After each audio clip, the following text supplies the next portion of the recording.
Guys, paano magpaandar ng genset? Pero bago yun, dahil 6 PM pa, hindi pa natin to i-off. Dahil alas 9 pa natin to i-off pagka uwi na ng mga tao sa itaas. At sa kaka-lights, pwede pa manghingi sa inyo dyan ng isang like naman dyan. Dahil sa like nyo na yan, ay makakatulong yan sa amin at sa pagpupursigi ko sa paggawa pa ng mga content. Saan niyo para matay koan? Kaya magtubil sa tag genset.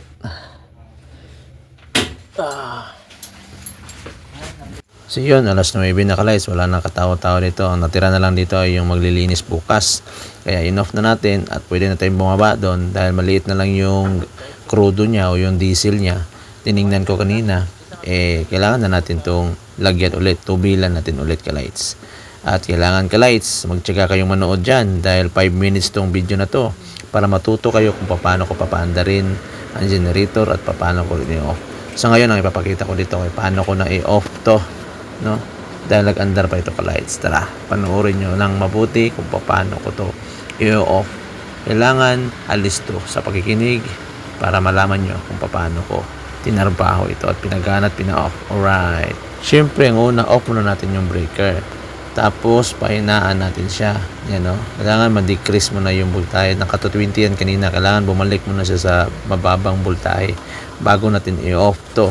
Pag off na yan, pwede na natin tanggalin yung battery niya ka-lights. Yung, ibalik pala natin yung susi. Unti ko nang makuha. Ayan, pag off na ng battery, yan, pwede na tayong maglagay na ng crudo. Lights, paano magpaandar ng genset? No? So, bago kaka-off ko lang, 9:29 na ng gabi. Kasi magtutubil kami ng crudo. Diesel, no? So, ganito yung una, magbalik tayo sa pag-on. Sa pag-on ka lights, unahin natin to. Pagkalagay ng battery doon, saka mo siya i-on. No? Tapos, isi-setting natin yung, i-release natin yung voltahe kasi manual to eh. Hanggang magiging 220. No? Pa dito ang ikot para pa-increase tayo. Kapag mag-off naman, ito naman yung gagawin natin. Huwag mo muna unahin to. Ito muna unahin mo. I-ano mo siya, i-off. Ibalik natin sa 0 volts. Pagka-release mo, pagka-ano mo na, pagkabalik mo na sa low, i-off mo muna. Saka mo tanggalin to. Kasi bawal mag-off nito na naka-operate yan. Itong fan, bawal siya mag-off. Nakalagay dyan, don't turn the switch off during operation. So, i-off muna natin. No, i-off natin pag ganito. Bago natin i-ano yung switch ng battery. Alright. So, ngayon, magtutubil muna tayo. Bro! Tao na sa ato, 10 minutos. Kaya urang init pa kayo na niyo. Kanina mo na puntag. Yan, wala na yung marka. Action na gano'n siguro na. Ito dito ba? Hindi siya maklaro. Ito bila. Siguro ito na eh. Yung sapatos tuluan. Yan, naka-lights na iligay na natin saan hanggang saan yung dalawa. Yan o. Hanggang dyan lang siya. Alright. Tara, pandarin natin. Okay, testing na natin. Pandarin na natin guys. Tapos na yung crudo. Nilagay natin ganito mag-testing ha. Una natin gagawin, itong battery ko-connect. Yan, gumagana na. Pag andar na yan ka-lights, ito na gagawin natin. Ito na, bago ito. Tingnan nyo ha. Pagkatapos ito, maingay kasi pag after nito eh. Ito naman, i-release natin hanggang sa maging 220. 200 plus 1 buwit, 220 yan. Tapos i-on natin yung breaker. Tara.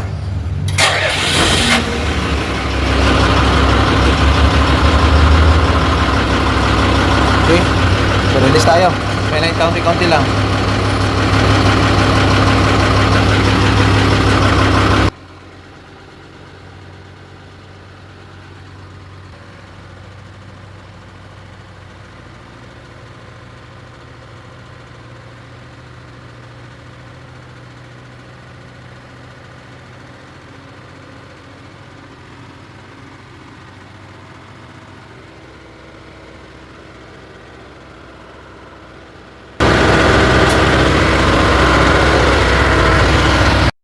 So ngayon, babalik na natin yung kuryente. Nakauna yung generator. Time check, 9:57. Alright. So ito yung i-on natin. Yan, bumalik na yung kuryente. Mag-off tayo ng mga aircon guys.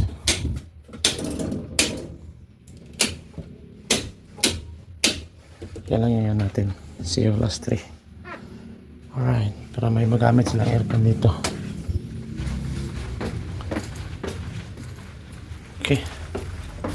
Lights, time check, 10:35. Ang trabaho ko guys ay magtutupil ng gas pagdating ng mga ganitong oras. Diesel pala to ka-lights dito sa ating generator. So kumuha tayo ng backup sa may sa 7-Eleven. Okay. Baka na. Diesel. Okay. So ito may laman pa to. So ito yung gagamitin. Muna yung magunitan bro. Ano ka? Ha? Isa-isahon tanong ka. Sulog yung may. Para makapugong ka. Makapersa ka. Na. So, dua ka buka itong iyabot ya. Okay, nasa filter. Ilan na lang sulod o. Gamay na lang yung sulod o. Tara.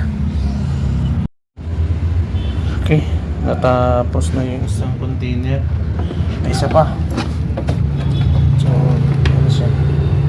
Ayan ang tubil. Okay. Okay, naubos na yung dalawa. Okay, nandito na yung gas natin. Malapit na ma-full. Okay.